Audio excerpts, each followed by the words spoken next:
Shalom, saya atas nama Marilisa Mene, saya dari kelas C semester 2, NIM 10220210082. Saya dari Prodi PKAUD, mata kuliah Pendidikan Kewarganegaraan. Saat ini saya akan menyampaikan materi hakikat instrumen dan praksis demokrasi Indonesia, konsep dan urgensi demokrasi yang bersumber dari Pancasila. Secara etimologis, demokrasi berasal dari bahasa Yunani kuno yakni demos dan kraten. Melalui pengetahuan awal di sekolah tentu sudah mengenal kata demokrasi ini. Kata demokrasi merujuk pada konsep kehidupan negara atau masyarakat di mana warga negara dewasa turut berpartisipasi dalam pemerintahan melalui wakilnya yang dipilih pemerintahannya mendorong dan menjamin kemerdekaan, berbicara, beragama, berpendapat, berserikat, menegakkan rule of law, adanya pemerintahan mayoritas yang menghormati hak-hak kelompok minoritas dan masyarakat yang warga negaranya saling memberi perlakuan yang sama. Pengertian tersebut pada dasarnya merujuk pada ucapan Abraham Lincoln, mantan Presiden Amerika Serikat, yang mengatakan bahwa demokrasi adalah suatu pemerintahan dari rakyat, oleh rakyat, dan untuk rakyat, atau the government from the people, by the people, and for the people. Karena people yang menjadi pusatnya, demokrasi oleh Bobby Tinggi disikapi sebagai pemerintahan yang memiliki paradigma atau autocentricity atau autosentrisitas, yakni rakyatlah yang harus menjadi kriteria dasar demokrasi.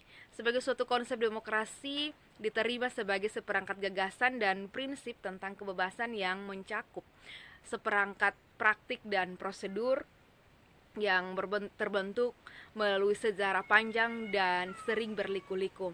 Pendeknya, demokrasi adalah pelembagaan dari kebebasan. Karena people yang menjadi pusatnya, demokrasi adalah Pabo Tinggi disikapi sebagai pemerintahan yang memiliki paradigma atau autocentricity atau autosentrisitas, yakni rakyatlah yang harus menjadi kriteria dasar demokrasi. Sebagai suatu konsep, demokrasi diterima sebagai seperangkat gagasan dan prinsip tentang kebebasan yang juga mencakup seperangkat praktik dan prosedur yang terbentuk melalui sejarah sepanjang yang sering berliku-liku. Pendeknya, demokrasi adalah pelembagaan dari kebebasan. Pihak Sanusi mengidentifikasi adanya 10 pilar demokrasi konstitusional menurut UUD 1945, yakni demokrasi yang berketuhanan yang Maha Esa, demokrasi dengan kecerdasan, demokrasi yang berkedaulatan rakyat, demokrasi dengan rule of law, demokrasi dengan pembagian kekuasaan negara, demokrasi dengan hak asasi manusia, demokrasi dengan pengadilan yang merdeka, demokrasi dengan otonomi daerah, demokrasi dengan kemakmuran, dan demokrasi yang berkeadilan sosial. Budiarjo menyatakan bahwa dari sudut perkembangan sejarah demokrasi Indonesia sampai masa Orde Baru dapat dibagi dalam 4 masa, yaitu masa yang pertama, masa Republik Indonesia yang pertama, dari tahun 1945 sampai 1959, yang dinamakan masa demokrasi konstitusional yang menonjolkan peranan parlemen dan partai-partai, karena itu dinamakan demokrasi parlementer. Masa Republik Indonesia yang kedua tahun 1959 sampai 1965, yaitu masa demokrasi terpimpin yang banyak penyimpangan dari demokrasi konstitusional yang secara formal merupakan landasan dan penunjukan beberapa aspek demokrasi rakyat. Masa Republik Indonesia yang ketiga dari tahun 1965 sampai 1998, yaitu masa demokrasi Pancasila. Demokrasi ini merupakan demokrasi konstitusional yang menonjolkan sistem presidensial.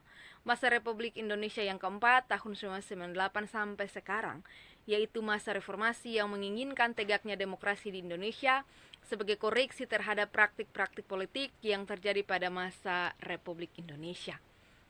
YNC membangun argumen tentang dinamika dan tantangan demokrasi yang bersumber dari Pancasila.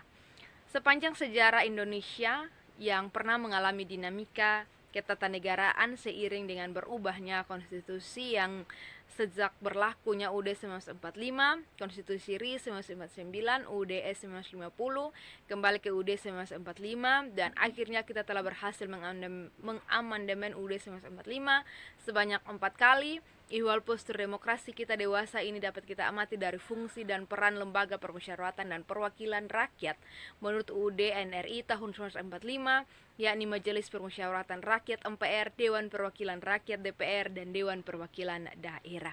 Untuk memahami dinamika dan tantangan demokrasi itu, Anda diminta untuk membandingkan aturan dasar naskah asli UUD 1945 dan bagaimana perubahannya berkaitan dengan MPR, DPR, dan DPD.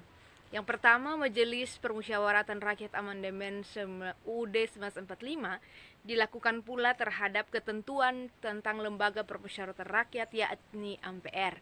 Yang kedua, Dewan Perwakilan Rakyat dalam upaya mempertegas pembagian kekuasaan dan menerapkan prinsip saling mengawasi dan mengimbangi yang lebih ketat dan transparan, maka ketentuan mengenai DPR dilakukan perubahan. Yang ketiga, Dewan Perwakilan Daerah. Ketentuan mengenai Dewan Perwakilan Daerah merupakan hal baru dalam UUD 1945.